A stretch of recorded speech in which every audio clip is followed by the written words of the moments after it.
What's going on, everybody? Josh Engleman for Awesemo.com, and I am back with my NBA DFS contenders on Draftkings for Monday, January 18th. I had to look, I couldn't remember. Be sure to hit that like button, subscribe to the channel, and hit the notification bell so you know when this and all of our other content goes live.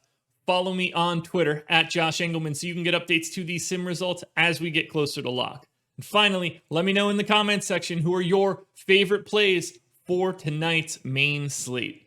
We're rounding out the bottom of my top 10 with Draymond Green, Kobe White, Luka Doncic, Wes Iwundu, and Eric Gordon. Eric Gordon on the outside looking in. Who will be the top five, the favorites for this Monday slate?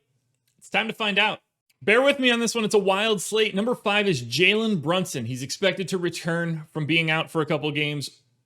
COVID contact tracing, but never tested positive, so I assume he's ready to go. I gave him 24 minutes. He's 4K, projected for just north of 20. The goal's 36, which he basically doesn't do without a giant minutes boost. Something that I want to keep in mind for this goal. That's the goal if he plays 24 minutes. JALEN Brunson plays 30 minutes. He's more likely to hit the goal, but we don't vary the minutes in that equation. Anyway, 29% chance of being in the optimal. That's the key takeaway here. It's like a 0.9 fantasy point per minute guy. Projection is very minimal. 11, 3, and 3, basically, and a neutral pace matchup against Toronto. I bet you're wondering, how does he show up here? There's no value on this slate right now. It is very, very thin in terms of paydown options. That's why you see someone like Wes Iwundu here. If JALEN Brunson can play north of 24 minutes, he looks even better. But this is just a way for you to get some of the higher salary guys into your lineup today. I'm expecting we get a little bit of news throughout the day. Guys like JALEN Brunson, guys like Wes Iwundu will fall. That's why you follow me on Twitter. But for right now, if you had to put these lineups in for, say, an 8 a.m. lock, which I'm recording this at 7:26 a.m., JALEN Brunson would help you get to a higher tier of lineups. You can't just pay attention to the fantasy points. You need to understand that by using JALEN Brunson, you unlock something at the top. That's necessary right now. So JALEN Brunson is my number 5 contender. Next up at number 4, I'm going James Wiseman. Center eligibility, he's 4,600, but the minutes have been up over the past 2. I've got him projected for just short of 25 fantasy points. The goal's 38. He's in the optimal lineup 31% of the time. Again, 24 minutes. Bigger usage, though. 23% usage rate. We're talking about 12 and 6. Maybe you get a block or two, hopefully even more than that.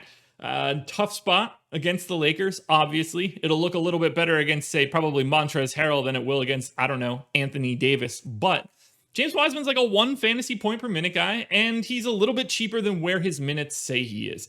The minutes had come down, the price came down. Now the minutes are coming back up, but I don't think the price has rebounded enough. James Wiseman should probably be like 5K or 5,100, and if that were the case, he wouldn't be all that interesting. But for now, you get to save a couple $100s on a guy that's underpriced, and that is enough on a day with no value to push James Wiseman into my top 10 contenders. We talked about him on the FanDuel video. Find the link here, guys. You can watch that one. We're doing it again. PJ Tucker.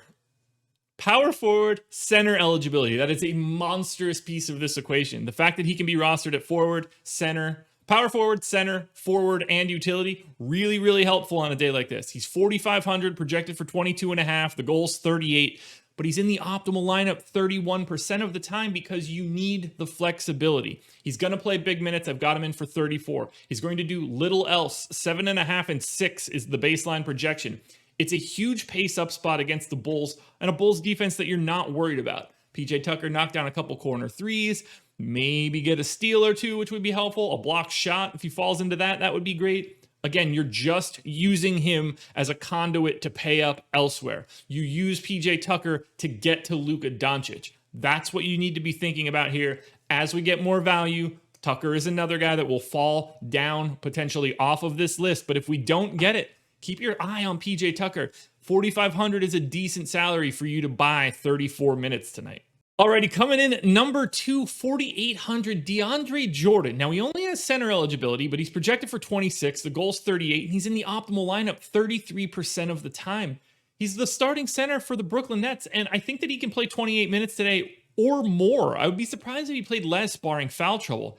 This isn't a spot where you're banking on a ton of fantasy points. He's like a 1 fantasy point per minute guy. I've never even seen a guy projected for more rebounds than points with a true projection. But you have to take it somewhere. Again, you're buying minutes at a relatively low rate. there's not a lot of talent out there today on this slate, and we're looking for value. So again, getting to DeAndre Jordan, PJ Tucker, James Wiseman, Wes Iwundu, that allows you to pay up for some of the bigger studs on this slate. And that's what I want to do here with DeAndre Jordan.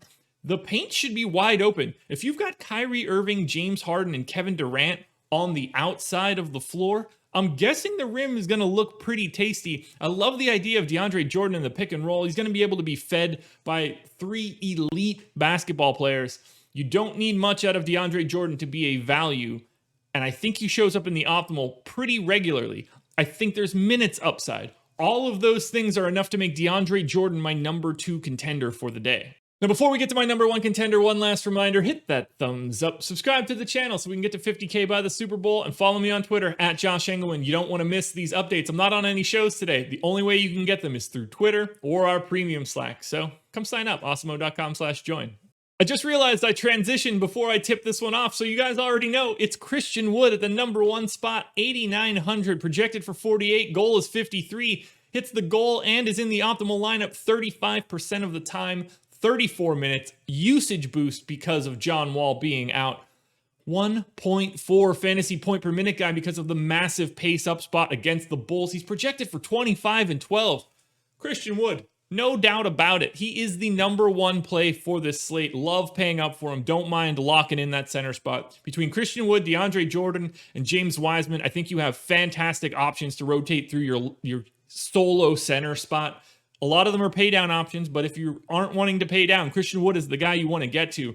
Nothing's going to change on this slate other than Christian Wood being ruled out for him to fall out of this top 10. Those value guys can get moved around, but Christian Wood, no matter what, will be one of the top values on the slate on DraftKings. 8,900 is just not enough. I expect him to fill the stat sheet, and this game should be an absolute track meet. Alrighty, guys, that will do it. Those are my NBA DFS contenders for Monday, January 18th.